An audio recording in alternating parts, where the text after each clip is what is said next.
네. 요한계시록 22장 1절로 5절입니다. 요한계시록 22장 1절로 5절까지 읽겠습니다. 421페이지 요한계시록 22장 1절. 또 저가 수정과 같이 맑은 생명수강을 내게 보이니 하나님과 및 어린 양의 보좌로부터 나서 길 가운데로 흐르더라. 강 좌우에 생명나무가 있어 12가지 실과를 맺히고 달마다 그 실과를 맺히고 그 나무 잎사구들은 만국을 소성하게 하였더라. 다시는 저주가 없으며 하나님과 그 어린 양의 보좌가 그 가운데 있으리. 그의 종들이 그를 섬기며 그의 얼굴을 불토이어 그의 이름도 저희 이마에 있느니라. 다시 밤이 없겠고 등불과 햇빛이 쓸데없으니 이는 주 하나님이 저희에게 빛이심이라. 저희가 세세토록 왕노릇 하리로다. 아멘. 아멘. 네. 하나님께서 이 계시를 통해서 사도된 이름이 요한, 사도 요한이라고 하는 하나님의 종을 통해서 로마의 정말 이루 말할 수 없는 기독교의 핍박과 순교가 거의 12제자 가운데 70%를 다 이렇게 죽이는 그 순환 속에서 반모섬이라고 하는, 예, 그 당시에 사도 요한도 유배당해가지고 반모섬이라고 하는데 완전히 짐승들이 우월되는 그런 데 유배돼가지고 바라볼 것은 이제 하나님밖에 바라볼 수 없는 그런 처지로 모아놔서 목숨을 걸고 기도할 때 하나님께서 계시를 통해서 기록한 말씀이 바로 요한계시록입니다. 그러니까 하나님의 종 요한이 하나님께 받아 쓴 것이 요한계시록이다. 예, 이 세상 끝날에 요한계시록 1장 2절로 3절에 보면 이 예언의 말씀을 읽는 자와 듣는 자와 지키는 자가 복이 있다. 속히 이루어진다. 예, 속히 이루어진다. 예, 이렇게 계시록 1장 2절로 3절에 이렇게 말씀이 있습니다. 오늘 내가 늘 얘기하지만 무슨 요한계시록이 이렇게 22쪽으로 딱 페이지를 나눠가지고 하나님 계시를 준 게 아니라 그냥 계시를 하면 쭉 이렇게 하나님이 기록한 것입니다. 그런데 추후 300년 후에 프랑스의 그 인쇄 사람이 이렇게 하나님께서 지혜를 줘가지고 이렇게 몇 장 몇 절 이렇게 나온 거지. 성경 원래 창세기면 창세기가 쭉 이렇게 나갑니다. 이어지는 얘기예요. 예. 오늘 이 1절에 또 이 사도 요한이 하나님께서 보여주는 광경을 볼 때 기록하면서, 예, 또 저가, 예, 또 이 나를 복음을 주시는 주님께서 수정같이 맑은 생명수강을 내게 보였다 그랬어요. 강물은 강물인데 수정같이 맑다. 아멘. 이 수정이라고 하는 거는 육각스러서 이 무색이에요. 무색. 어느 색깔도 없는 정말 완전히 투명한, 예, 그런 그 생명수강이 어린 양 보좌로부터 나오는 것을 보여줬다. 2000년 전에. 그럼 2023년대 사는 우리에게는 이 말씀이 내 삶에 내 신앙이 어떻게 적응이 돼야 되느냐, 이게 참 중요합니다. 세계 모든 임금이나 왕이 사는데 보면은 강을 중심해서 살아요. 그래서 우리 서울의 수도도 한강, 예, 이스라엘 민족 그 아시아 그쪽에는 전혀 나일강을 중심해서 그 젖줄이다. 예, 이 세상에서도 강이 생명줄이 젖줄입니다. 예, 물이 없으면 살 수가 없는 거예요. 물이 없으면. 예, 바로 세상 임금을 중심해서 큰 강을 이뤄가지고 거기에서 수도를 통해서 인류를 먹이는 이 역사를 보면서, 예, 그것은 70년, 80년, 100년을 살기 위해서 그 물을 먹지만 오늘 이 계시록 20장의 수정같이 맑은 생명수 강은 다시는 죽음도 고통도 서름도 없는 영원한 생명들이 먹는 생수의 강이 바로 어린 양 되시는 예수 되시는 그 어린 양으로부터 그 귀한 생수가 흐르는 것을 사도 요한은 본 것입니다. 그래서 제가 이틀 올라오기 전에, 춘천에서 올라오기 전에 그 신천지교회 여전대사에게 아니 어떻게 이만희가 나하고 1시간 동안 한 20년 전에는 신천지교회가 벨름이 없어가지고 성남 그 교회에서 내가 1시간 설교하고 이만희가 했는데 내가 이만희라고 자기 총회장님이래. 성계 총회장님 어디서 성계 총회장님이 무슨 사도면 사도고 장로면 장로고 감독이면 감독이지. 그러나 그의 비유를 걷는지 알고 계속 얘기를 했어요. 예? 아니 하늘에서 내려오신 분, 요한에서 4장 1절에 보면은 내가 그런 얘기를 했어요. 2000년 전에 하나님이시면서 영이시면서 말씀대로 말씀이 육신되어 사람의 모양으로 이 땅에 오셔서 우리를 위해서 십자가에 달리신 아니 그 하늘에서 내려오신 분만이 메시아가 되고 보혜사가 되고 성령이 되시지 어떻게 이만희가 무슨 메시아가 되고 보혜사가 되고 총회장이 돼가지고 하느냐. 좀 정신 좀 차리시라고 막 그러면서 한 30 동안 열변을 토했어요. 예. 그런데도 대단하지 않아요? 그래서 내가 마치 신천지교회는 전도하기위해서 6개월 동안 훈련을 받고 마치 다단계 뭐냐 내가 그런 다 했어요. 이게 책을 봤기 때문에. 예? 그런데도 그런 소리를 들으면서도 계속 웃으면서 여기까지 내려오셨으니까 이 전라도 음식이 대단합니다. 참 맛이 있습니다. 그래서 자기가 그 아주 그 좋은 그 식당으로 가서 안내해서 점심을 대접하고 여기서 여수가 한 40분이면 가는데 여수를 이렇게 구경시키죠. 그렇게 시간 나 때문에 낭비하지 많이 하시.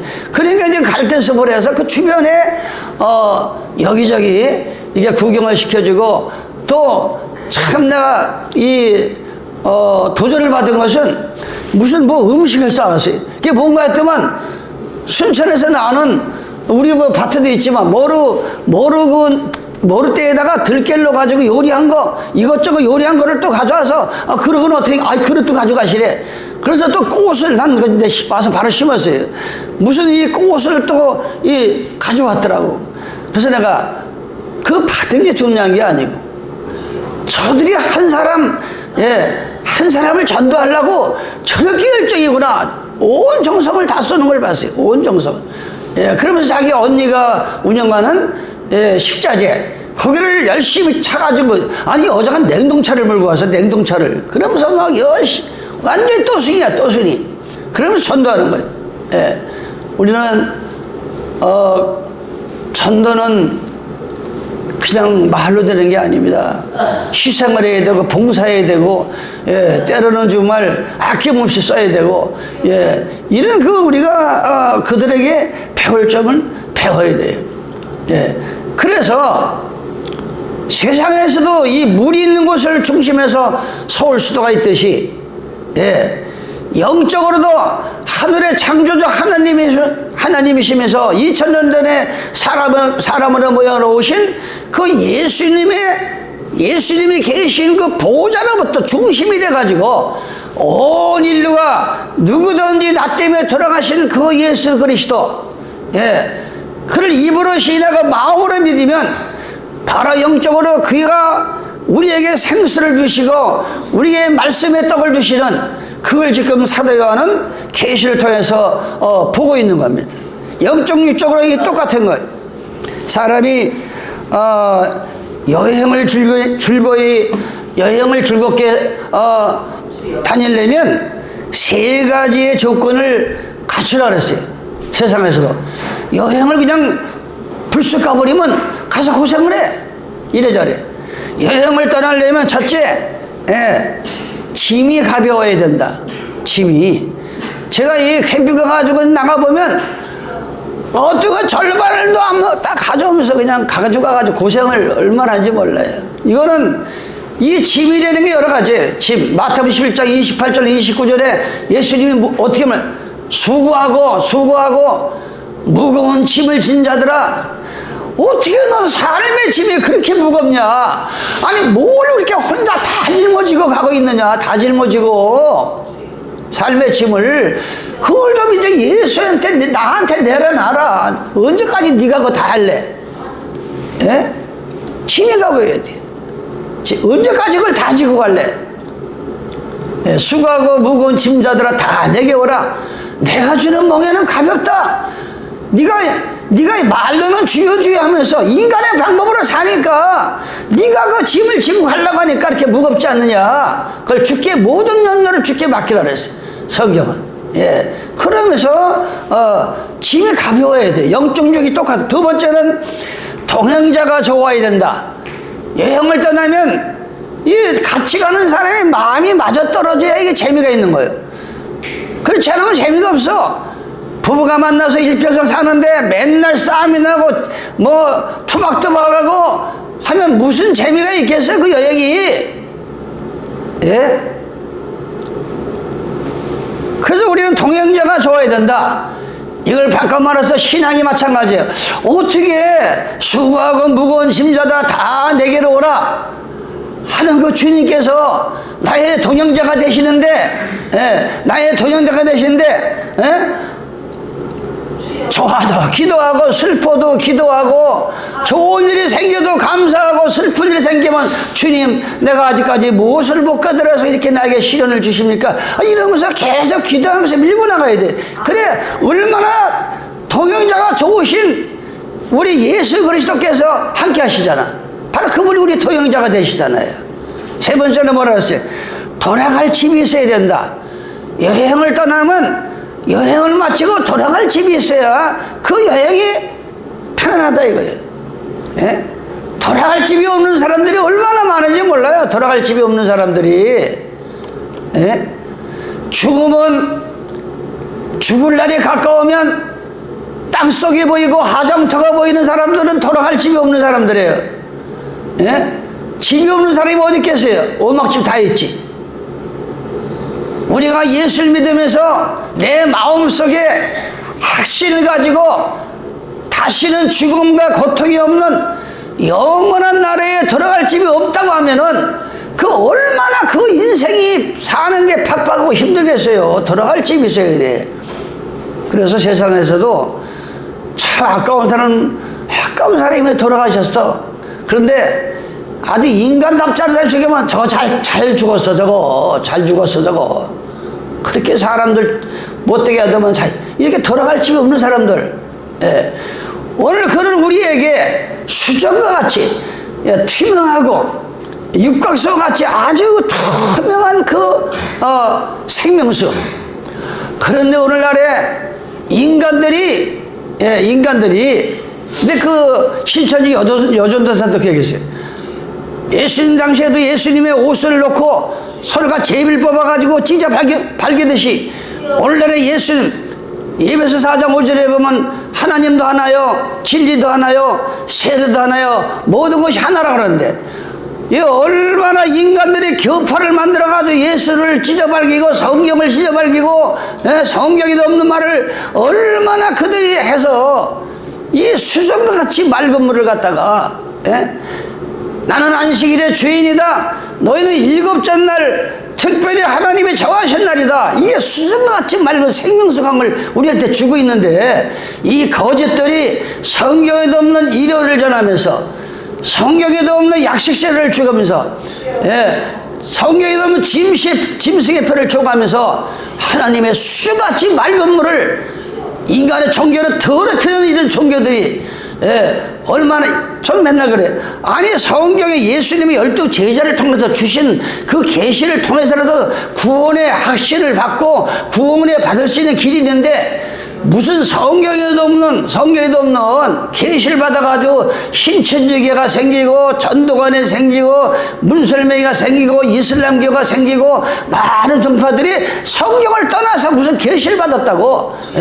더 안타까운 것은 우리와 같이 안식일을 지키는 제7일 예수 재림교회에서는 성경에도 한 여인 엘린지 하이시라고 하는 그 여인이 마지막 계시를 받아 여선지자다. 그 사람의 입을 통해 나온 말로 세상이 심판된다.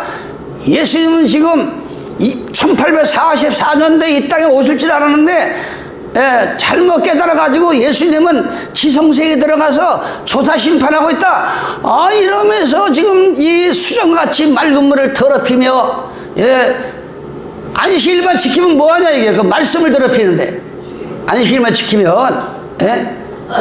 얼마나 안타까운지 몰라요. 예수님이 십자가 달리면서 지성소와 성소를 하나로 깨시고 베드로전서 2장 9절에 보면 너희가 택함을 받고 성령을 받으면 왕과 같은 제사장이다. 왕과 같은 제사장이다. 그래서 누구나 기도하면 바로 용서를 받고 바로 우리가 속죄를 받을 수 있는 것이 바로 우리가 하나님이 주신 은혜라. 이게 얼마나 감사한지 몰라요.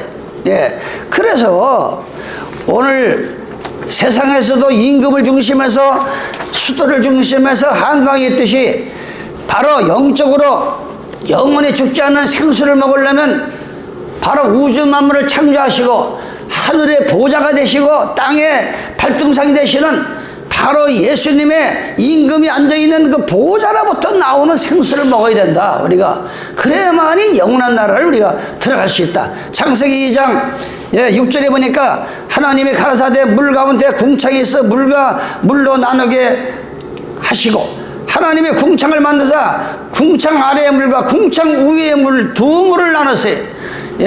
하나님이 계시는 그 보좌로부터 있는 궁창의 물과 인간이 먹고 살 수 있는 이 땅 아래의 물을 구분하신 것이 벌써 창세기의 창조에서 나온다.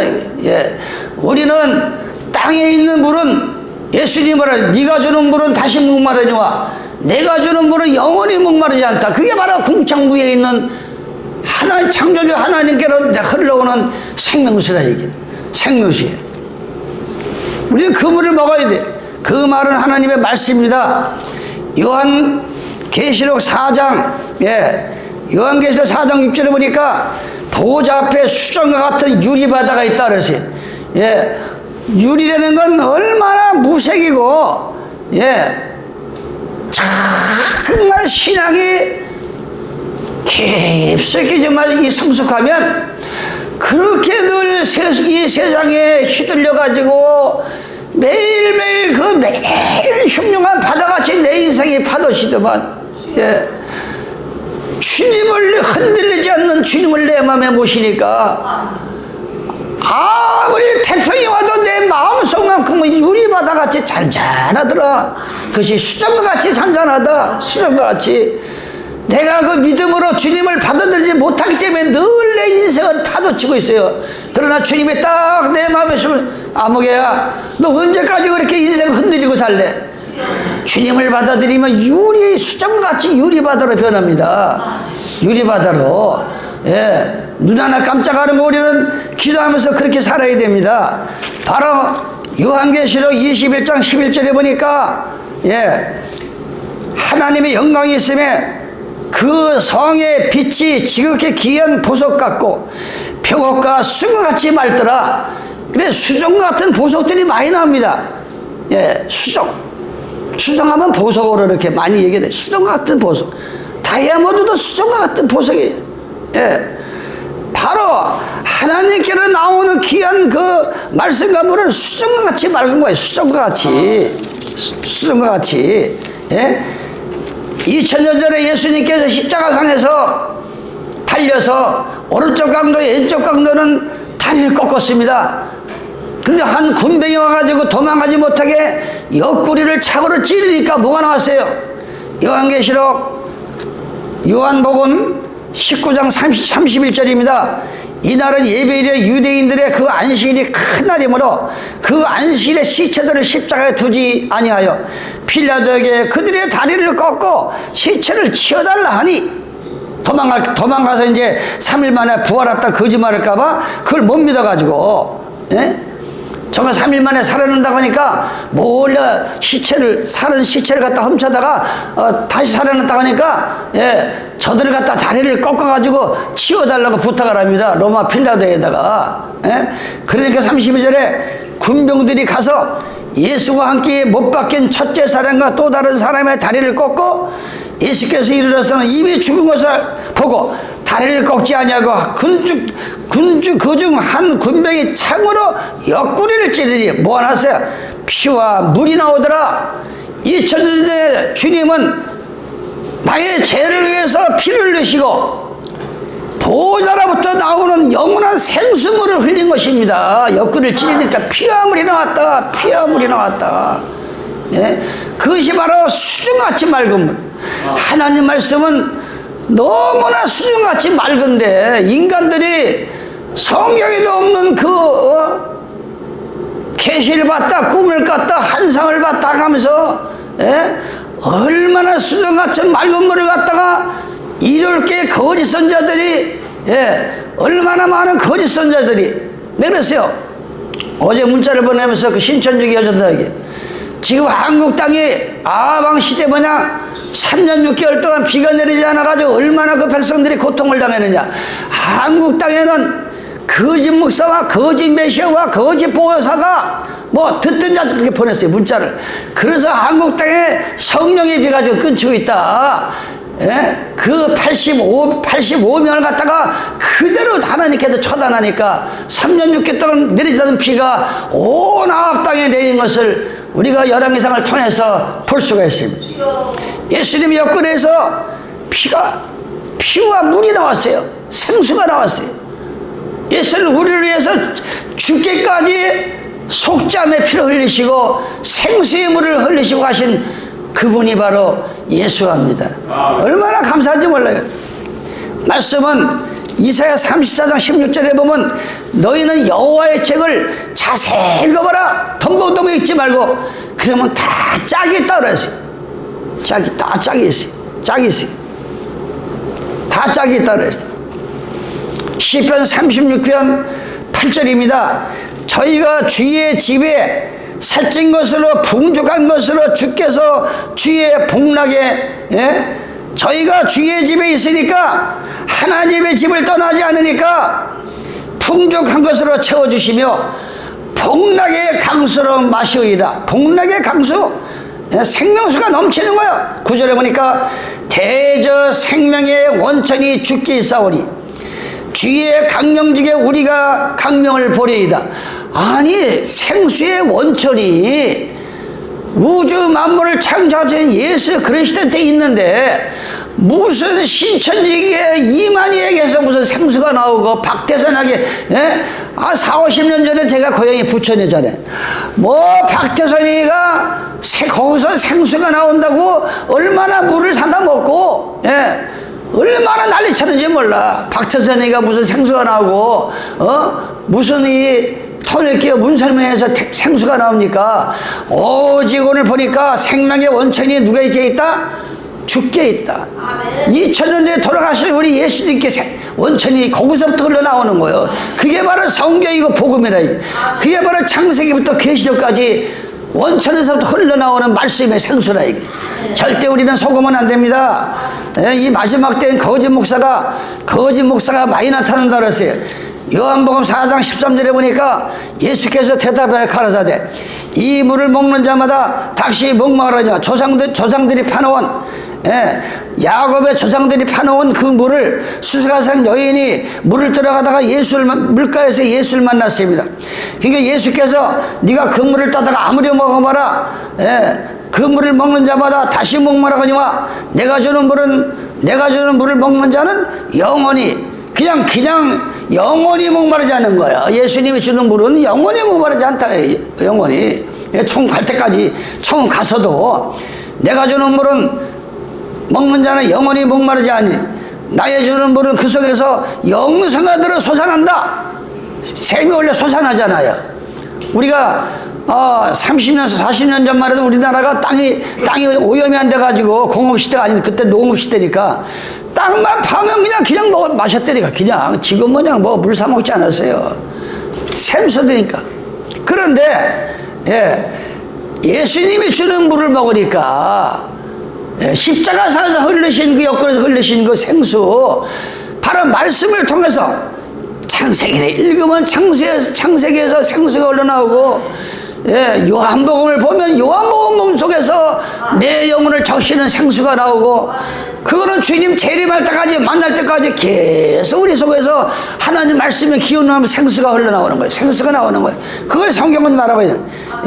그런데 여기 특이한 얘기는, 여자가 가로되 주여, 15절에 이런 물을 내게 주사 목마르지 않고 또 여기 물길로 오지 않게 하옵소서. 물길로 오지 않게. 그 왜 그러냐? 아니, 수가성 여인이 그 당시에만 해도 유대인들은 절대 이방인하고 결혼하면 안 돼. 근데 아수르와 싸워서 나라가 패망하고 막 그냥 여자들, 하나님의 유대인들 여인들이 이방인들 남자들하고 막 결혼을 한 거예요. 그러니까 유대인, 이 오리지널 유대인들이 완전히 사람 취급 안 하고, 저게 사람이냐 개지 저게. 그러면서 막, 근데 유대인으로 보이는 예수님 와서 물 달라고 하니까, 어찌 당신이 유대인으로서 나한테 물을 달라고 하느냐, 여기 사장에. 깜짝 놀라는 거예요. 사람 취급도 안 하고 옆에 오지도 않고 하는데 물을 달라고 하니까, 어떻게 유대인으로서 나한테 물을 달라고 하느냐. 다른 유대인들은 얼마나, 그래가지고 잘 물을 길러 나올 수가 없는 거예요. 언제 나오느냐? 오정쯤에. 이 유대 땅은 얼마, 낮 12시가 머리가 부서져 뜨거워요. 40도, 50도 올라가니까. 그러니까 사람이 하나도 없을 때, 그때 이제 물을 들어 나오는데, 다시는 그런 고통을 당하지 않고, 물을 먹을 수 있도록, 그런 물을 달라. 여기는 이제 영적인 생수를 깨닫지 못하고, 그럴 때 예수님께서 뜻박한 얘기를 합니다.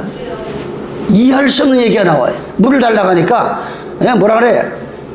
여기 보니까 16절에, 가라사대 가서 네 남편을 불러오라. 아니, 목마르지 않는 물을 달라고 하는데 느닷없이 남편을 데리고 오라는 거야. 남편을. 16절에 여기 보니까 네 남편을 불러오라. 17절 여자가 대답해 가라되 나는 남편이 없나이다. 예수께서 가라사대 네가 남편이 없다 하는 말이 옳도다. 네가 남편 5이 있었으나 지금 있는 자도 네 남편이 아니, 네 말이 참되다. 아주 그냥 쪽지게 같이 남편을 5번을 갈아보고 지금 또 남편이 있어. 근데 여자는 없다는 거야. 이게 뭐 5번째 간 남편도 여자 나오면은 내 남편이 아니고 지금 현재 사는 것도 내 남편이 아니라 이거예요. 그러니까 예수님께서도 이 감동을 하는 거예요. 이사야 55장 5절에 보니까 54장 5절에 우리의 진짜 남편은, 세상의 남편은 주님 만날 때까지 그냥 피조물의 남편이지만 진짜 남편은 우리를 지으신 그 창조자 하나님 우리의 남편이라 그랬어요. 그분이 우리의 남편이야. 그러니까 이 여자는 하나님을 믿는다고 하면서 늘 육신의 남편에다가 자기 인생을 거니까 그런 어려움을 당하고 핍박을 당하고 슬픔을 당합니다. 나는 남편이 없습니다. 네 말이 옳도다. 네 말이 옳도다. 여기서 여자가 뭐니, 당신은 선지자입니다. 그러면서 이제 참된 예배를 가리키는 거예요. 오늘 뭐 여기 핵심은 아니니까 요한복음 6장 35절입니다. 예수께서 가라사대 내가 곧 생명의 떡이니 내게 오는 자는 결코 줄이지 아니할 터요 나를 믿는 자는 영원히 목마르지 아니하리라. 그러나 내가 너더러 이르기를 너희는 나를 보고도 믿지 아니하는도다 그랬어요. 예수님만 믿으면 영원히 목마르지 않는데, 요한복음 7장 38절입니다. 나를 믿는 자는, 예수를 믿는 자는 성경에 이른 것 같이 그 배에서 생수의 강이 흘러난다. 예수를 믿는 자는 그 배에서 생수의 강이 흘러나오니 이게 뭐냐? 39절에 이는 그를 믿는 자의 받을 성령을 가리켜 말씀하신 것이라. 예수께서 아직 영광을 받지 못하신 거로 성령이 아직 저에게 임하지 않았다 그랬어요. 여러분이 예수의 이름으로 성령을 받으면 여러분의 심령에서, 여러분의 마음에서, 배에서 마치 생수의 강이 주님 재림할 때까지 생수의 강이 넘친다 이거예요. 이것이 바로 오늘 요한계시록 22장 1절에 또 저가 수정같이 맑은 생명수강을 내게 보이니 하나님과 및 어린 양의 보좌로부터 생수의 강이 나온다 그랬어요. 하나님은 무슨 뜻이에요? 요한복음 1장 1절에 태초에 말씀이 계시니 말씀이 하나님이라고 그랬어요. 늘 주님은, 창조자 하나님은 말씀과 함께 말씀으로 지구를 만드시고 말씀으로 사람을 지으시고, 늘 하나님, 무슨 하나님이 딸이 있고 예수가 딸이 있는 게 아니라, 말씀이 하나님이 되시고 하나님이 영이 되시고, 예수님이 땅에 오실 때 혼종은 내 속에 아버지를 모시고 왔다 그랬어요. 아버지는 영이시라, 아버지는 영이다 이거. 그러면서 시편 106편 40절에 보니까 105편, 그들이 구한 좀 메추라기를 강야에서, 신강야에서 메추라기를 오게 하시며 또 하늘 양식으로 그들을 만족하신 반석을 가르신 즉 물이 흘러나서 마른 땅에 강같이 흘렀더라. 이는 그 말씀한 말씀과 그 거룩한 말씀과 그 종 아브라함을 기억하심이라. 반석을 지니 물이 흘러나왔다 하세요. 고린도전서 10장 4절은 반석은 예수 그리스도를 말합니다. 우리는 예수님한테 가면 생수의 강이 넘치는 거야. 생수의 강이. 그런데 거짓되는 데 빠지면 생수의 강이 아니라 더러운 물에 그들이 빠져서 그 인생의 마지막은 지옥으로 할 수밖에 없는 겁니다. 이게 얼마나 안타까운 일이에요. 이사야 66장 14절에 보니까 너희가 이를 보고 마음이 깊어서 너희 뼈가 연한 풀의 무성 같으리라. 여호와의 손은 그 종들에게 나타나고 그 진노는 그 원수들에게 나타난다. 12절 여호와께서 이같이 말씀하시되 보라 내가 그에게 평강을 강같이 그에게 열방의 영광을 넘치는 시내같이 주리. 너희가 그 젖을 빨 것이며 너희가 옆에 앉기며 그 무릎에서 놀 것이다. 어미가 자식을 유령같이 내가 너희를 유령한다. 어미가 자식을 이렇게 젖을 먹이듯이 강같은 이 정말 소리를 주님한테 가면 어린 양의 보좌로 왔대. 우리가 자꾸 거길 벗어나서 그래. 벗어나서. 그래서 우리가 삶이 팍팍해지고 어려움을 당하면서 우리가 살 때가 많습니다. 지금 수정같이 맑은 물을 가지고 자꾸 얘기를 하고 있는 거예요. 수정같이 맑은 물. 수정같이 맑은 물은 가감되지 아니하고 누리기 없고 다른 복음이 아닌 아주 성경대로 나오는 귀한 말씀, 이게 바로 수정같이 맑은 물이다 이거야. 생명수. 근데 너무 더럽힘을 지금 이 수돗물에서 가끔 악취가 나고 이상한 게 나오고 그러잖아요. 우리가 먹는 수돗물도 그거 그래요. 이 원천 이 수돗물 원 거기서는 약을 쳐가지고 깨끗한 물을 이렇게 보내는데 이게 노화가 돼가지고 오래돼가지고 불순물이 들어가가지고서 그게 가정으로 들어가니까 벌레가 나오고 녹물이 나오고. 그건 뭔 얘기예요? 아니 하늘에서는 성소를 통해서 창세기부터 계시까지 정말 깨끗한 수같이 맑은 하나님 말씀을 성소를 통해 주시는데 인간들이 자꾸 하나님의 말씀의 수도관을 뚫어가지고 지가 무슨 메시아라고 지가 무슨 예언의 신이라고 그러고 지가 무슨 조사 심판을 이 말도 안 되는 성경 없는 불순물을 갖다가 해서 많은 사람을 영혼을 죽이고 있다 이게 얼마나 안타까운지 몰라요. 얼마나 바로 이 수정같이 맑은 생명수강을 오직 예수님의 보좌로부터 제가 나온다고 지금 말씀했어요. 사람은 제가 이 세상을 살다 보면 이 고사성어같이 두 종류의 사람을 실제가 책을 읽으면서 또 우리 주변을 보면 그렇게 사는 사람들이 많아요. 늘 이 긍정적인 마음을 가지고 이 늘 긍정적인 마음을 가지고 사는 사람들은 그 늘 행동으로 그 행동을 열매로 증명하. 열매. 내가 늘 얘기하잖아요. 열매가 중요하다. 갈라디아서 5장 20절에 보면 예수 믿는 사람은 9가지 열매가 나타나야 돼.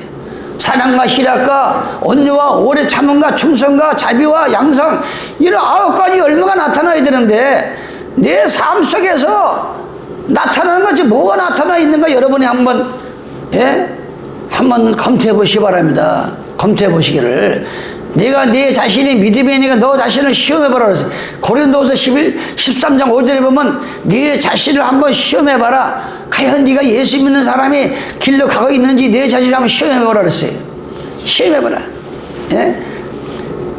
늘 이 긍정적인 사람은 책임감 있는 태도로 살며, 늘 패자는 언제 약속하는 양 약속을 기억을 남발한다. 패자는 늘 긍정적인 사람은 사람을 섬기다가 감투를 쓰지만 늘 패자는 감투를 섬기다가 패가 방신한다. 이 사람을 섬기다 보면 감투를 쓰는 거예요. 사람을 섬기다 보면 세상 논리도. 오늘 우리는 이 계시록 22장을 통해서 하나님의 보좌로부터 나오는, 예수님은 안식일의 주인입니다. 예수님은 안식일의 주인이에요. 거기서부터 생수가 나오는 거야. 거기서부터. 성경은 일요일은 천주교에서 만든 거, 교황이 만든 거라. 거기서는 불순물이 나옵니다. 불순물이. 성경에 없는 모든 계시. 아니, 성경에, 이 성경 안에 있는 것만 가지고도 얼마든지 예수님을 맞이할 수 있고 내 신앙이 거듭날 수 있고 내가 구원의 백성이 될 수 있는데, 아니 느닷없이 무슨 특허를 낸 거 모양 성경에 없는 무슨 예언서다 계시다 해가면서 얼마나 많은 사람을 갖다 폐가망신하게 시키냐 이거예요. 얼마나 많은 사람들. 너무나 안타까운 거예요. 너무나 안타까운 거예요.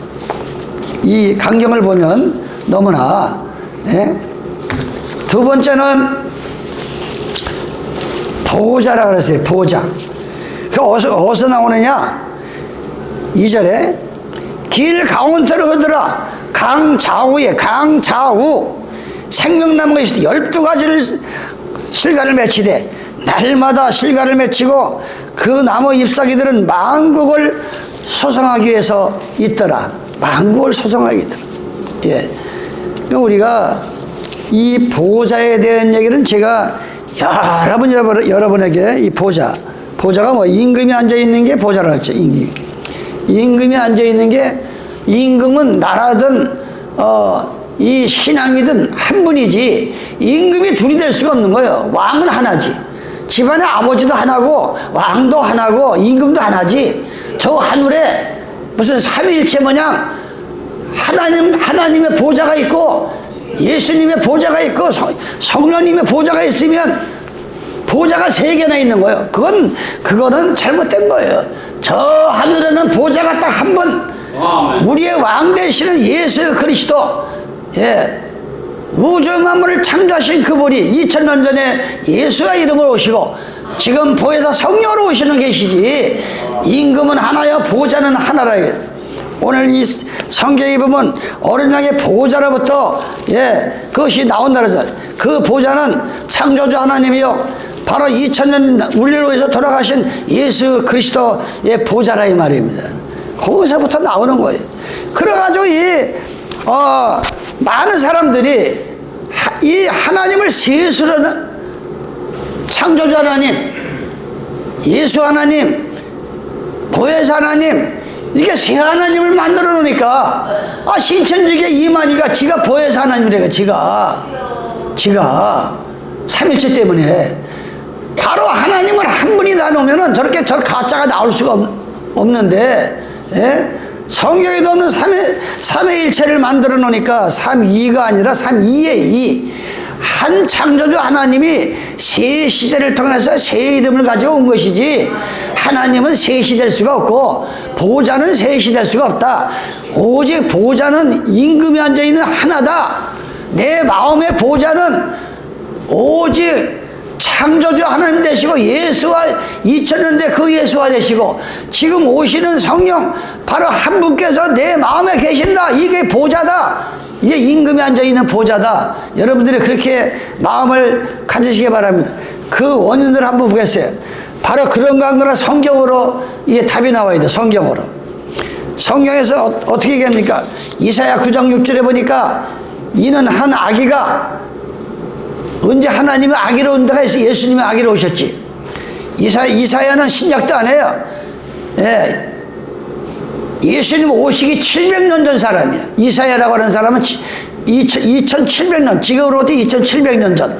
예수님 당시에는 700년 전 사람이 이미 예수님이 아기로 오실 것을 예언한 거예요. 그게 그대로 이루어진 거예요. 그걸 얘기하는 거예요.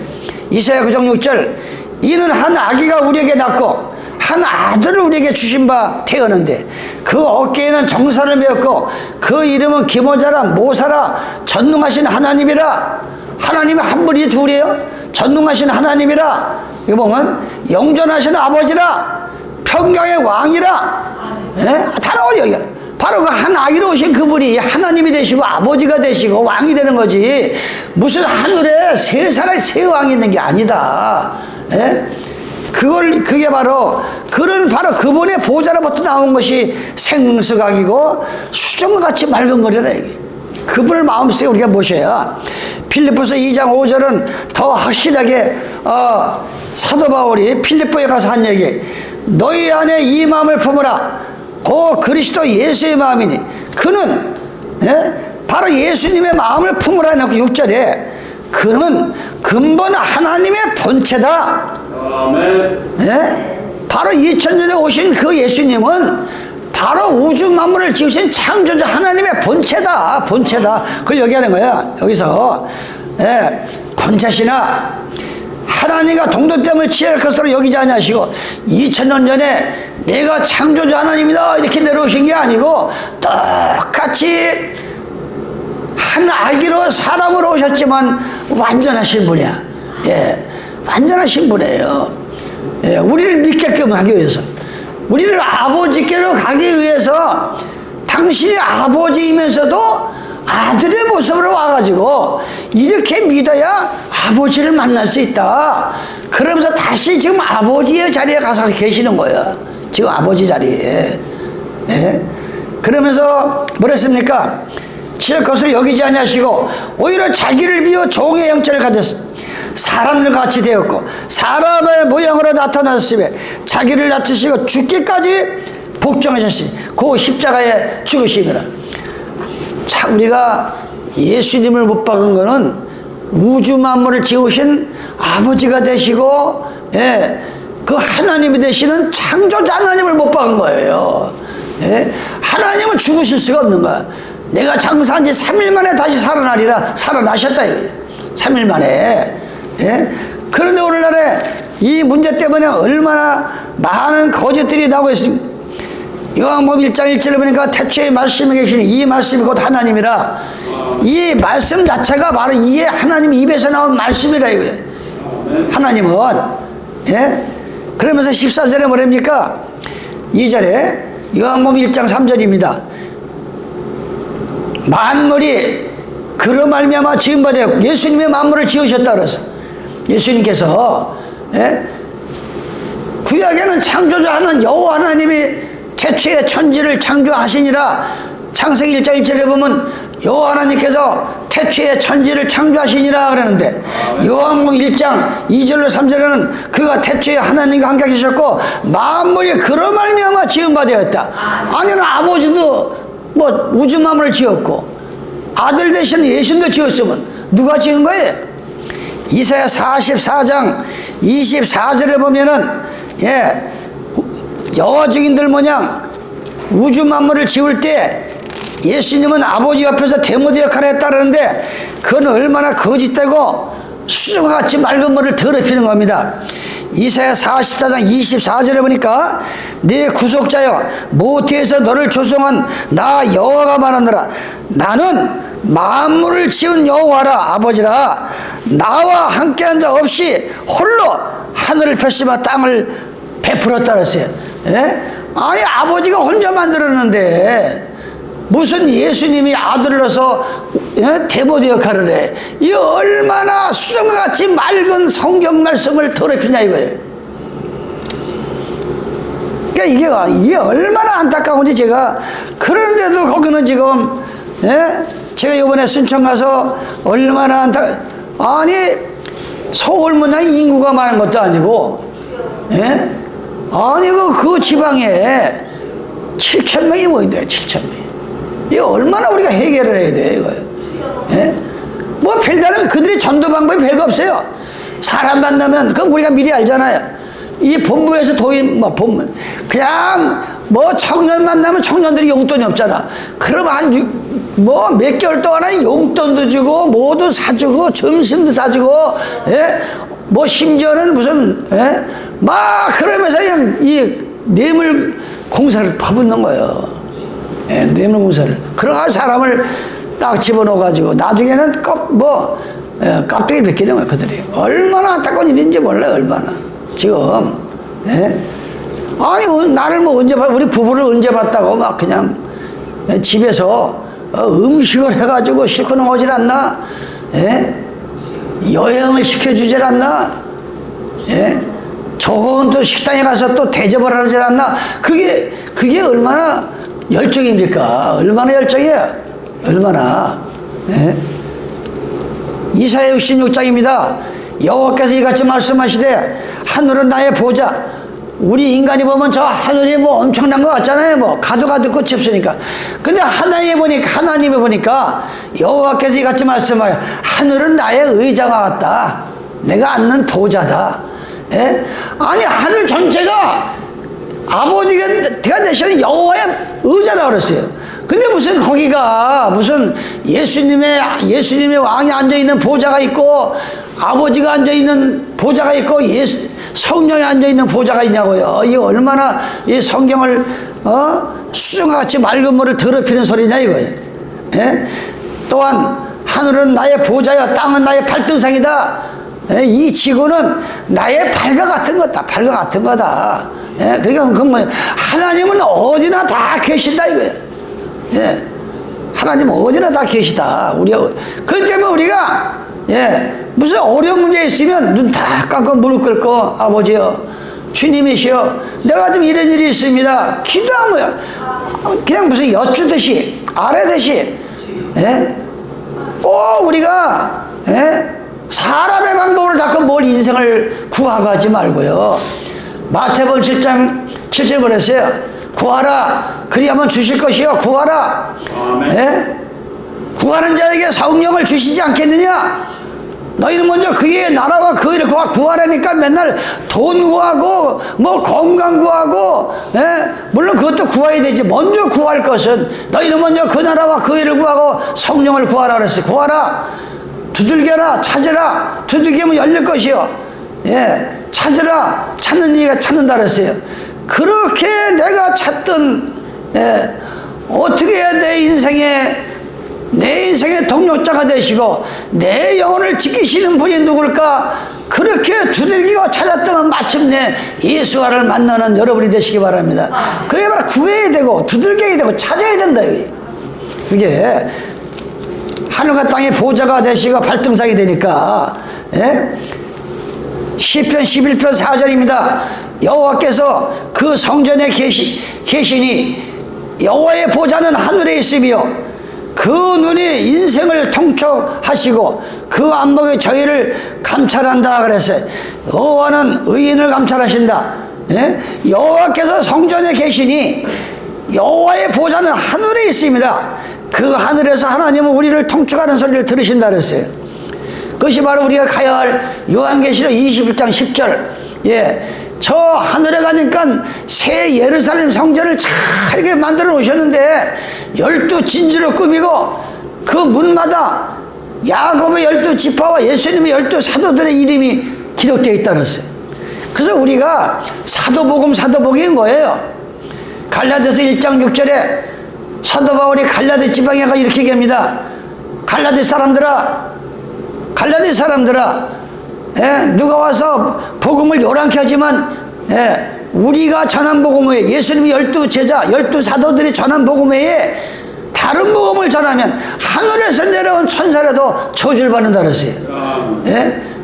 마태, 마가, 누가 예수님이 12사도들이 전한 복음이 있는데 우리가 전한 복음 외에 다른 복음을 전하면 하늘에서 내려온 천사라도 저주를 받는다 그랬어요. 저주를. 그러니까 우리가 이 성경을 많이 보셔야 여러분들이 진리를 깨달을 수가 있다 이 말이에요. 그래서 우리는 이 보좌라는 뜻은 임금이 앉아있는 것이요 여호와가 앉아있는 것이요 지구를 창조하신 그분이 바로 하늘의 보좌가 되시고 땅이 발등상이 되는 것을 성경으로 우리가 말을 하는 겁니다. 성경으로 말을 하는 거예요. 보좌는 그 정도 하고 시간이 또 이제 몇 시에요 저기 시간이 또 다 되는 것 같아요. 시간. 예. 보좌에 대해서 여러분에게 얘기를 하고 한 가지만 하고 길을 마치겠습니다. 세 번째는 길 가운데로 흐르더라. 여기 보면 길 가운데로 흐르는데 강 좌우에 생명나무가 있더라. 그래서 오늘 여러분들이 이거를 그런 데는 길 가운데로 물이 흐르는데 수정같이 맑은 물이 자나울에 치우치지 아니하고 그런 데는 12가지의 가시를 맺는다. 아니 얼마나 가일이 많은데 여기 보면은 길 가운데로 좌우에 생명나무가 있어. 생명나무 뭐예요? 예덴 동산에 있는 영원히 죽지 않고 먹고 사는 것을 생명과라 그랬어요. 그 생명나무는 너희가 임의로 따먹되 중앙에 있는 선악과는 먹지 말라 그랬어요. 창세기 2장에 보면 바로 그 생명과 하나님의 말씀은 생명 같은 거예요. 이 하나님의 말씀이. 그런 데는 12가지라 12가지 시간을 맺는다. 예수님의 제자는 12제자입니다. 바로 12사도들의 입을 통해 가지고 하나님의 말씀이 나오는데 그게 마치 우리가 먹는 생명과와 같다. 그거를 지금 상징적으로 얘기하는 것입니다. 그걸 상징적으로. 그래서 우리가 이 성경을 볼 때 잠언 14장 8절에 보니까 슬기로운 자의 지혜는 자기의 길을 알거니와 길 가운데를 이렇게 흐르는데 그게 무슨 뜻일까? 슬기로운 자의 지혜는 자기의 길을 아는 것이라도 미루는 자는 어리석음은 속이는 것이라. 슬기로운 자는 지혜로운 자, 하나님의 성령을 받은 자, 하나님 말씀을 받은 자, 그런 사람을 갖다 원어에 보면 슬기로운 자라고 그래요. 이 슬기로운 자의 지혜, 이 지혜는 이 세상의 간원들의 지혜가 아니고 하나님이 주시는 지혜를 받은 자들은 자기의 길을 아는 거예요. 자기가 지금 가는 길을 내 머리로 아는 게 아니라 먹든지 마시든지 무엇이라든지 주님을 바라보고 가는 길을 알고서 지금 가는 거예요. 그런데 이 지혜가 없는 자들은 가는 길을 몰라. 가는 길을. 그래서 우리가 오늘 이 수정같이 맑은 물이 길 가운데로 흐르는 것은 바로 하나님이 주시는 지혜가 있어야 됩니다. 잠언 14장 12절에 보니까 어떤 길은 우리가 이 세상 살다 보면 길이 많아요. 이 길로 갈까 저 길로 갈까 뭐 노래도 있지만 많은 길이 있습니다. 이 토전상굴이라는 말이 있어요. 이 토끼가 이 산에 가서 토끼를 잡아본 사람들은 알아요. 토끼를 굴을 파가지고 보면 굴이 땅속에 가서는 3개로 나가요. 그래가지고 도대체 어느 굴로 들어가는지를 몰라. 하물며 토끼도 자기가 살기 위해서 굴을 세 구들을 파는데 어떻게 사람이 돼가지고 자기가 가는 길을 모르다가 마귀한테 만나서 떼죽음을 당하냐 얘기. 잠언 14장 12절 어떤 길은 사람의 보기에 바르나 필경은 사망의 길을 가고 있다. 인간의 머리로는 내가 지금 사는 길, 내가 살아가는 길이 자기가 보기에는 아주 그게 자기가 보기에는 좋은 길 같지만 결국은 사망의 길을 가고 있다. 우리는 수정같이 맑은 예수님이 인도하시는 이 중심을 향해서 자아나 오히려 치우치지 아니하고 창세기부터 계시록까지 나오는 그 말씀을 내 마음의 중심에 심고 예수님이 인도하는 요한계시록 14장 5절 6절이 뭐라 그랬어요? 14만 4천 명이 어린 양과 같이 천국 들어가는데 어린 양이 어디로 가는지 따라가는 자라고 그랬어요. 어느 길로 가든지. 그 뭔 얘기예요? 예? 우리가 인생에 살다 보면 좋은 날만 있는 게 아닙니다. 고통스러운 날도 있고 하나님 앞에 엎드려서 통곡한 날도 있고 너무 감사해서 어찌할 뻔 춤을 그러나 좋든 나쁘든 네 심벌을 보기 위함이라. 어린 양이 어디로 가든지 주의 길을 따라가는 그 뭐야? 이 말씀 속에서 뭐라 그랬어요? 말씀 속에서 하나님의 백성이 가는 길은 고난의 길이라서 고난의 길. 우리는 어디로 가든지 주의 말씀대로 따라가야 됩니다. 요한복음 14장 6절 예수께서 가라사대 내가 곧 길이요 진리니 진리요 생명이니 나를 맘지 않고는 아버지께로 올 자가 없다. 그리고 여기 보면 어떻게 무슨 생각이 들어요? 아니 예수님이 하나님이고 하나님이 예수라 그러는데 여기서는 분명히 예수께서 가라사대 곧 내가 길이요 진리요 생명이니 나를 통해야만이 하늘에 계신 아버지를 만날 수 있다. 그러니까 하나님이 세 사람이 있는 거 아니냐? 이게 삼일체 얘기라는 거예요. 그런데 계속 읽어보세요. 그러니까 필립이 궁금한 거예요. 필립이 여기 뭐라 그래? 7절에 8절에 필립이 가라사대 주여 아버지를 예수님을 통해 나를 따라야 이 아버지를 만날 수 있다. 그러니까 필립이 질문하는 거야. 필립이 가라사대 주여 아버지를 우리에게 보여주시옵소서. 그리하면 내가 신앙이 촉하겠나이다. 그러니까 9절에 예수께서 가라사대 필립아 의심 많은 필립아 내가 이렇게 오래 33년 동안 너희와 같이 먹고 마시고 같이 동고동락했는데 오래 너희와 함께 있을 때 네가 나를 아직도 모르느냐? 나를 본 자는 아버지를 보았거늘 무슨 어찌 아버지를 보여달라고 하느냐? 나를 본 자는 내 속에 아버지가 있는 걸 너희가 못 깨닫느냐? 그걸 지금 얘기하고 있잖아요. 그걸 얘기하고. 그래서 우리는 3위가 아니라 3이다. 바로 길 가운데로 수정같이 맑은 물이 길 가운데 흐르는 거는 바로 예수님께서 내가 길이요 진리요 생명이다. 예수님은 안식일의 주인이지 일요일의 주인이 아니라 이거요. 예수님은 바로 그 안식일 계명을 순종할 때 예수님이 어디로 가든지 따라가는 자예요. 여러분이 안식일 지키다가 얼마나 어려움을 당해요. 안식 지키다가 2단 소리 듣지 3단 소리 듣지 뭐 만나지도 않으려지 정말 그 얼마나 핍박이 많은지 몰라요. 얼마나 그러나 우리는 어린 양이 어디로 가든지 우리는 따라가야 됩니다. 마침내 주님의 재림을 우리가 맞이할 수가 있는 것입니다. 그래서 요한복음 16장 13절에 보니까 그러하나 진리의 성령이 오시면 여러분 마음속에 진리가 되시고 성령, 진리하면 성령이고 성령하면 진리입니다. 여러분이 하나님의 씨를 받으면 안식일을 깨닫게 되고 이 일요일이 얼마나 잘못됐다는 것을 아는 것이 바로 성령이라 해요. 그 하나님의 참시를 받으면 안식일을 깨닫게 되는 거예요. 안식일을 깨닫게 되는 거예요. 안식일을. 그걸 얘기해요. 그러하나 진리의 성령이 오시면 그가 너희를 모든 진리 가운데로 인도한다. 여러분이 하나님의 신을 받아야 진리 가운데로 인도하는 겁니다.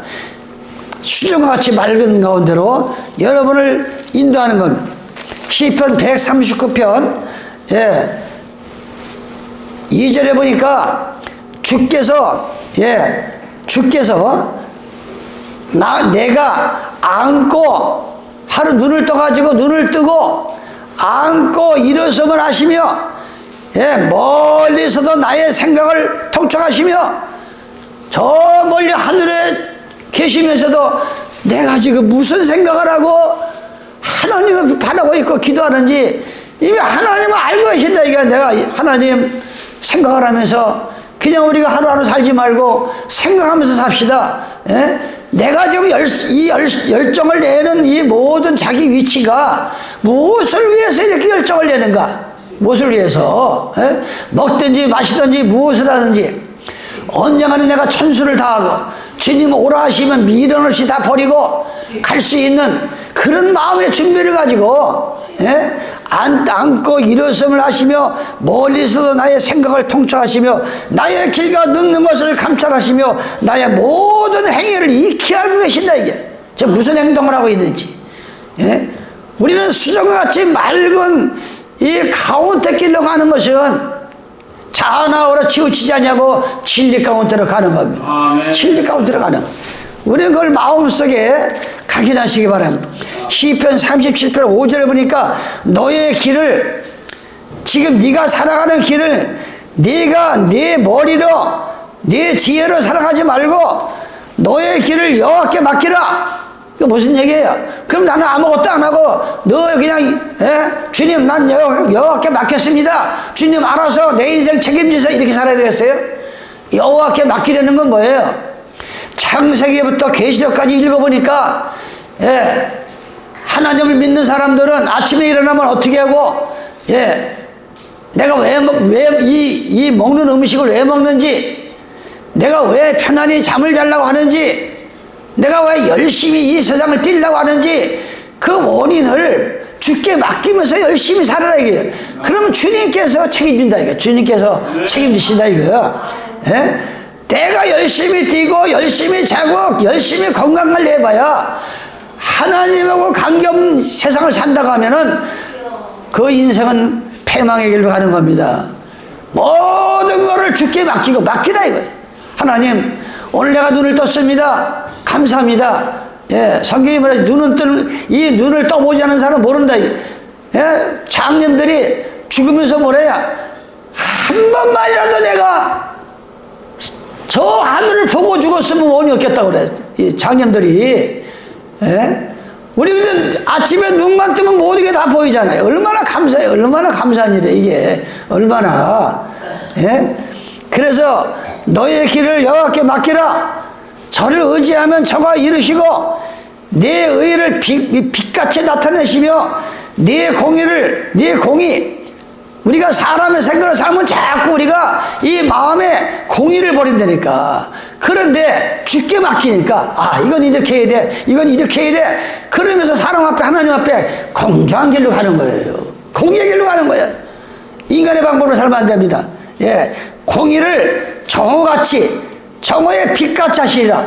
얼마나 내 마음속에 하나님의 맡겨 뜻대로 사니까 밝은 12시 같이 내 인생이 다 드러나고 누가 보더라도 하나님께서 기뻐하는 그런 인생을 사는 것이 정오같이 나타나시는 겁니다. 그러면서 7절에 제발 좀 여호와 앞에 잠잠하라. 너무 말이 많아. 우리는 이 인생을 살면서 너무 공중에 대고 말을 많이 해.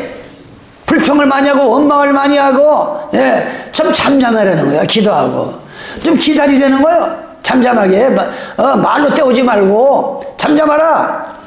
본문에 보니까 여호와 앞에 잠잠하라. 잠잠하고 참고 기다리라. 자기 길이 형통하며 악한 길을 이루는 자를 인하여 불평하지 말라. 분을 끊치고 좀 분에도 참아라. 분을 끊치고 노를 버려라. 불평해 말라. 행하게 치우칠 뿐이라. 대저 행하는 자는 끊어질 것이나 여호와를 기대하는 자는 땅을 차지하리라. 그 땅은 뭐 땅바닥, 논바닥 뭐 이런 땅 뭐 수십 평 수점 주는 게 아니고 마태복음 25장 31절에 나오는 말씀같이 오른편에 있는 양이여 하늘의 땅을 기업으로 받을 것이다. 우리가 새 하늘과 새 땅을 들어가는 그 땅을 차지한다 이거야. 이 얼마나 감사한 거예요. 그래서 오늘 계시록 21장 2절까지만 했습니다. 1절로 2절. 그래서 수정같이 맑은 물, 강차에 흐르는 12가지 실과, 이것은 다음 안식일에 다시 또 이어지겠습니다. 그래서 여러분들이 이 계시록 22장을 통해서 우리 자신이 수정같이 맑은 물을 먹고 내 입을 통해서 수정같이 맑은 물이 나가야 돼요. 그건 뭔 얘기예요? 성경을 가감하지 않냐. 있는 그대로 오리지널. 오직 성경 있는 대로 전하는 게 바로 수정같이 맑은 물. 이래서 그걸 먹는 자마다 내가 전에는 그걸 몰라서 이렇게 믿었는데 그게 그런 뜻이었구나. 무릎을 딱 치고 주님의 진리가 올 수 있도록 여러분들이 지혜롭게 사시기를 예수님의 이름으로 축원합니다. 아버지 하나님 고맙고 감사합니다. 오늘 사도 요한을 통해 주신 요한계시록 22장을 다시 한번 2023년도에 이 엘림 생수교회에서 적은 물이나마 열심히 주의 계시의 말씀을 우리가 먹고 다시 한번 주의 말씀을 통해서 거듭나며 마지막 남은 생애가 주님의 소명을 다하다가 주님의 재림을 맞이할 수 있는 은혜를 허락하여 주시옵소서. 이 죄인 예수님의 이름 받들어 기도드리옵나이다. 아멘.